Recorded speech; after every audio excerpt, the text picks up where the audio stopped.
On arrive à notre série de la semaine, une série consacrée aux métiers insolites. Et attention pour ce premier épisode, âme sensible, écartez-vous. Inès Ponce-Taxera et Arnold Gerster sont partis à la rencontre pour ce premier épisode d'un nettoyeur de l'extrême. Il s'appelle Jonathan Durand, il travaille à Saint-Dié-des-Vosges depuis 8 ans. Décès, suicide ou encore scène de crime. Il a créé sa propre société de désinfection de logements insalubres, un métier hors norme. Bottes, combinaisons, masques, Jonathan s'équipe de la tête aux pieds pour éviter le risque sanitaire. Commence alors le nettoyage en profondeur de ce logement, dont l'occupant a été retrouvé plusieurs semaines après sa mort. Le corps du défunt se décompose, voilà. C'est des personnes souvent qui ne donnent plus de nouvelles. Donc là on est sur le pré-nettoyage, on va dire. Voilà, on enlève le plus gros pour pouvoir raffiner après et rendre la maison, on va dire, salubre, voilà, et propre et désinfectée. Suicide, crime ou mort naturelle, la douleur ne s'arrête pas au moment du décès. Jonathan l'a bien compris, il soulage les familles d'une épreuve qui dépasse souvent leurs forces. C'est un besoin que les gens ont, c'est généralement les gens sont contents de me voir, voilà, parce que on leur enlève un poids des épaules et pas des moindres, voilà, de par ce travail, voilà, qui faut un mental d'acier, il faut pas perdre les pédales, il faut garder son sang-froid, beaucoup d'empathie avec les gens, prendre le temps avec les gens.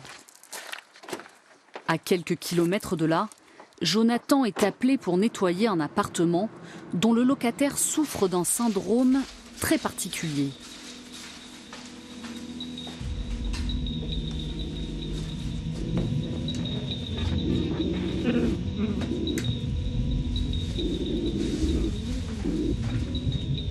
Un syndrome de Diogène, c'est des personnes qui accumulent les déchets, qui se sentent rassurés avec leurs déchets. Donc voilà, vous voyez les immondices, de la nourriture, des canettes, enfin tout ça quoi. Donc c'est dû à un traumatisme. Généralement ça peut être lié à une rupture amoureuse ou la famille ou des choses comme ça. Voilà, donc on décide de plus descendre les poubelles quoi. Pour garder la tête froide, mieux vaut faire la part des choses et prendre du temps pour soi. Loin de la pénibilité de son métier, ce trentenaire trouve du réconfort auprès de Mireille, sa grand-mère. Ça va ? Ouais, toi ? Ouais.